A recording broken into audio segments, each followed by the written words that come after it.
guys, there has to be another option. For goodness sakes, Larry, it's...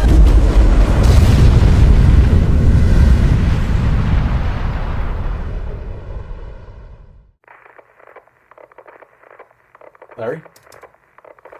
Larry? Larry! Oh, what are we doing?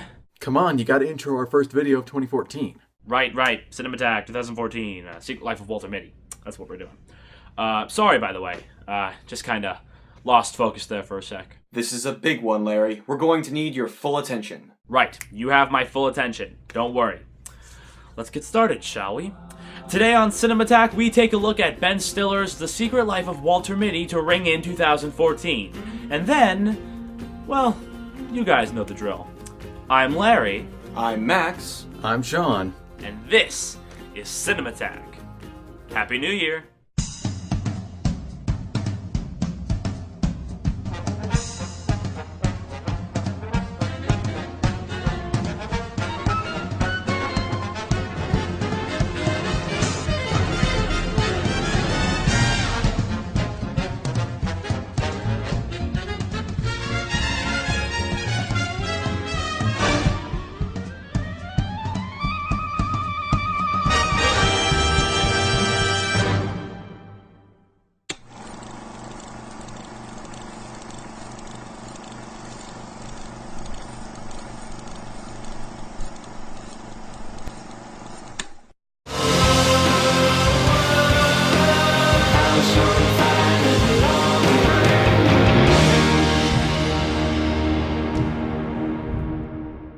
Walter Mitty lives a humdrum life as the negatives manager for Life magazine, but has a habit of constantly daydreaming a larger-than-life existence. When Life magazine announces that its next paper issue will be its last, a cover photo is sent in by legendary photographer Sean O'Connell. But when the photo is nowhere to be found, Walter takes action and is swept up into an adventure across the globe, where he'll do things he could only dream of. Something that struck me right away about The Secret Life of Walter Mitty was the cinematography.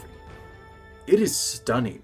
I mean, the first third of the film alone is just overflowing with these shots that have very unique, very interesting, and very beautiful compositions. Here's a director of photography that really understands the thematic elements of the screenplay and visually conveys them to their fullest extent. Sure, it's probably not used to its fullest potential, but when it works, it works. It's large in scope and simply breathtaking, which is really exactly what the film should have been going for.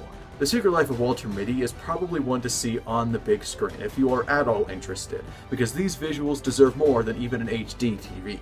The Secret Life of Walter Mitty is structured like a good old-fashioned adventure, but is told as a mystery. Walter's quest for the cover heavily relies on him finding the location of several other photographic moments taken by O'Connell in the same collection. This goal, tied with the conclusion to Life magazine as a looming limit to Mitty's time, makes for one hell of a setup. I'm a sucker for a good mystery, and as the events unfold, you actually are pretty surprised at how they are revealed. And honestly, these moments of putting two and two together are actually some of my favorite parts of the film as a whole. Though The Secret Life of Walter Mitty could have been a dead serious character study taking place around the world, it instead goes for the much more accessible angle of having genuinely good humor. It may not be Ben Stiller's comedic maestro on board, but the movie has a light heart and a substantial amount of jokes to match. For a PG movie, I wasn't expecting this kind of focus on straight comedy, but there are a lot of jokes in this film, and pretty much all of them work. There's a great variety in joke type, there's a great attention to delivery and tone, and it's clear that Ben Stiller knows how to direct comedy. Secret Life of Walter Mitty turned out to be one of the funniest movies I saw this year, in a subdued kind of way. The main draw of Walter Mitty as a character is his ability to visually articulate his daydreams with stunning detail. This is a marginal part of the first act of the film, and these surreal manifestations of his psychological fantasies make for some of the most entertaining bits of the film.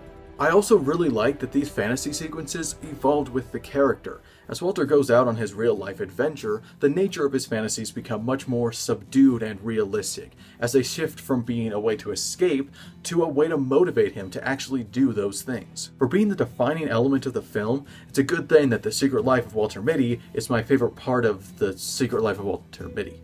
The character arc of Walter is definitely a focus of the film, and it's really good. In most blockbusters, character change is either kind of rushed, or it happens because of a climactic event, and while I can excuse that error and that approach can be effective, It was nice to see such a smooth, gradual change in a character. Both the writer and Stiller had a clear vision of how and when to communicate the character's change to us, and it's a strong asset of the film. Hell, even the soundtrack to Walter Mitty is honestly pretty damn good. It's full of relaxed, more simple indie rock and pop tunes. And seeing as the film kinda gives off a very indie-ish vibe, this is a perfect fit. For all its charms, though, The Secret Life of Walter Mitty doesn't have much else. The action, the script, the characters, and even the tone all suffer from hitting this low peak of quality and never really raising the bar. The performances are also pretty empty. Ben Stiller is so incredibly distant. You would think that would work for a character like Walter, but it just comes off as really, really lackluster. Co-star Kristen Wiig is serviceable, but the two have barely any chemistry. And seeing that their relationship is a good chunk of the glue holding this film together, this spells bad news for the film near instantly. I do wonder if that was the point of the romance, and I like that way of thinking, but that doesn't excuse such half-hearted performances. Walter also comes across a lot of minor characters on his journeys, and they're a colorful bunch. Whether it's the drunk helicopter pilot or Todd Mayer from eHarmony, they're all really likable. The writing in Walter Mitty is quite simply bland. It doesn't really have that panache or personality that can keep a viewer invested. And granted, the film is supposed to be about a man whose life is, well, rather uninteresting. However, even when the movie becomes more adventurous, the screenplay never really gets any more interesting. It's just dull. And that's really what Walter Mitty is as a whole. Pretty dull. At many moments, I felt sincerely bored. I looked at my watch a couple times. I even yawned a couple times. Granted, not every moment in the film is like this. In fact, I can actually name off the top of my head quite a few scenes that I actually legitimately liked. However, the bland scenes highly outweigh the truly great ones. My biggest problem with Walter Mitty, and it is a pretty major one, is that the story starts failing and it loses a ton of steam, I'd say about 2/3 of the way through. The momentum of the story comes to a complete halt because of some event, of course we won't do any spoilers, and during this halt there are some very odd, confusing, cliche, and just plain weak plot points. After that it kinda gets back on track, but the damage had already been done to the previously perfect pacing. Now luckily there is some solid payoff at the end, which does end the film on a high note, but it's almost as if the filmmakers had this brilliant idea, ran with it and were doing really, really well, then realized that it wasn't quite completely formed.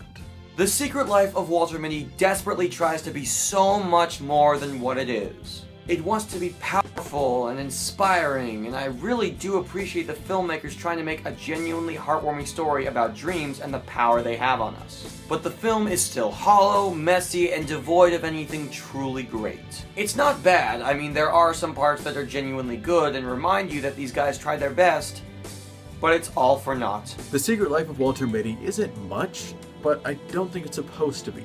It's a quirky, fun, and enjoyable adventure dramedy. Whenever it tries to be more than that, which luckily isn't too often, it does tend to stumble in the story department, but that is easily balanced out by strong performances, a great sense of humor, superb cinematography, and a refreshing amount of creativity and imagination. Walter Mitty struggles with the same problems that, well, Walter Mitty struggles from in the beginning of the film. It's dull, it's boring, and it lacks the personality that is needed for a film this grand in scope. Yes, it does have some great scenes here or there, and honestly, there are some impressive elements buried underneath. But sadly, The Secret Life of Walter Mitty just reeks of wasted potential. Plain and simple. I really, really wanted to love and embrace this movie for all it stands for. But as it stands, the plight of Mr. Mitty is a shell with no shine. The Secret Life of Walter Mitty gets a C+. The Secret Life of Walter Mitty gets a 7.5 out of 10. The Secret Life of Walter Mitty scores a 3 out of 5.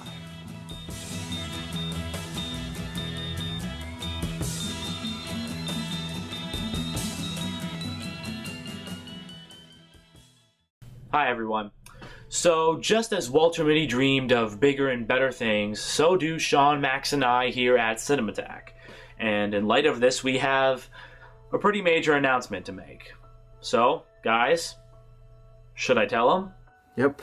No time like the present. Alright, audience, we have something pretty big we're going to announce right now. But It is imperative that you stay throughout the entire announcement. That way you know exactly what we're doing, why we're doing it, and most importantly, what that means for us, and of course, you, the viewer. Alright, here we go. This will be the final video of CinemAttack. After 18 episodes and 3 specials spanning over the course of 11 months, CinemAttack must come to an end.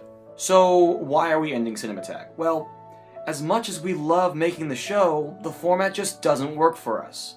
We all have lives outside of the show, and these episodes were a considerable time commitment, one that took a toll on us regularly.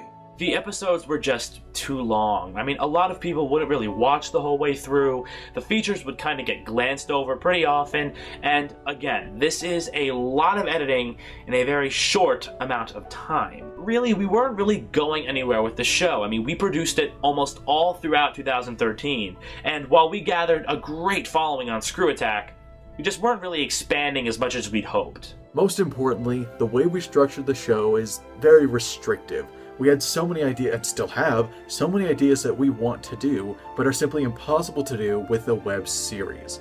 So, a few months ago, we unanimously agreed that there had to be a change. Yes, CinemAttack is ending. But this is by no means the end of us, or everything we created on the show. In fact, we're expanding everything you love about the show in bigger and better ways. But how, you may ask? Well, ladies and gentlemen, introducing RuleThirds.com.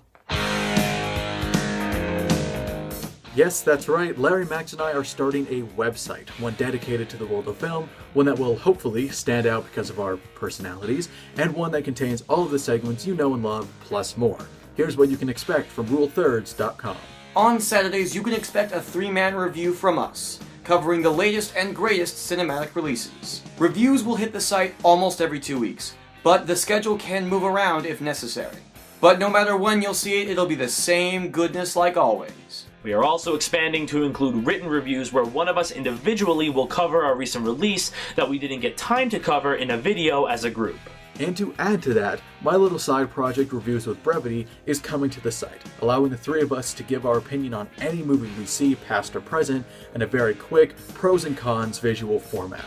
We'll have a full gallery up for easy access. Easily our biggest new feature is something we've wanted to do since the very beginning, and it's finally coming to fruition.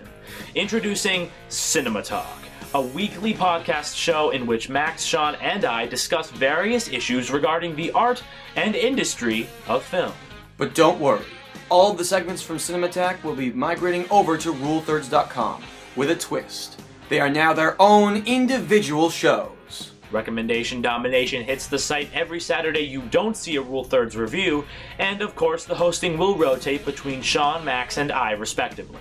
As for the newsreel, I will be taking over as the sole producer and host. Episodes will air shortly after a major news story breaks. So, as soon as you hear about the latest watershed moment in film history, you can expect the newsman to give you all the juicy details. The trailer segment is now mine. I'm taking over and reimagining the entire segment, turning it into a full-fledged trailer analysis show called Preview. Unlike the norm, Preview will treat trailers as an art form, and I will critique each preview as such. Like Newsreel, as soon as a big trailer hits, I'll get to work on an episode. As for me, we're gonna bring in a fresh angle for a brand new show for a topic that we really haven't touched upon, and that is the actual people in the film industry. My show is going to be called The Greats, and it's going to explore the lives of various producers, directors, actors, screenwriters, set designers, editors, whatever your heart desires, dead or alive. And I'm going to talk about why I feel they deserve recognition for their work in the industry. Now, again, this is going to be a pretty much unscheduled show. However, I'm going to be posting each video on the actual subject's birthday. Sadly, as we continue to expand, we must also say goodbye to an old friend and end our association with G1 Features. We'd like to thank G1 Features for giving CinemAttack a home this past year. We sincerely appreciate their support, and all of us here at RuleThirds.com wish nothing but the very best for the team. In fact, Max and I still plan on staying involved in the projects we've already signed up for. So, as you can see, we are clearly in support 100% of what G1 Features is still doing, and we hope that you will also be in support of them as well. On a more personal note, this seems like an appropriate time to also announce that I am no longer a part of the writing staff for ScrewAttack.com. Due to some changes that'll be coming into the site, I no longer really fit in, and while they did offer me the opportunity to try video reviews, with all my schoolwork, the lack of equipment, and now RuleThirds, this seemed like an appropriate time to split ways. I have to thank Jared one last time for hiring me. I actually wouldn't be part of CinemAttack or RuleThirds if he hadn't. There's a whole chain of events leading here. Of course, Lauren was an amazing boss once he left, and for that matter, everyone at ScrewAttack knew me by name and thanked me when I met them at SGC last year, and that meant the world to me. It was a great ride, ScrewAttack. I will always be grateful for the experience, and I will always be grateful to the G1s for their support. So as you can see, RuleThirds.com is essentially everything we've already been doing, except bigger and, most importantly, better. And while we will always miss CinemAttack and cherish the memories it gave us, this opportunity will only allow us to do so much more. However, we do recognize that our current audience is here on ScrewAttack, and we don't want to leave you guys behind. Please subscribe to our new ScrewAttack page, our new YouTube channel, and our new Facebook and Twitter accounts to stay informed on the site's progress. All links can be found below. And there you have it. CinemAttack draws to a close, while a new beginning is just around the corner. I don't know about you, but RuleThirds sounds like an exciting new adventure to me. We want to once again thank you for all of your wonderful support. It means so much to us, and we hope you'll join us on our next adventure when RuleThirds.com launches February 22nd, 2014. And so, until then, for the final time, my name is Larry Freed. I'm Sean Capdeville. I'm Max Marriner. And this has been CinemAttack. We'll see you on the other side.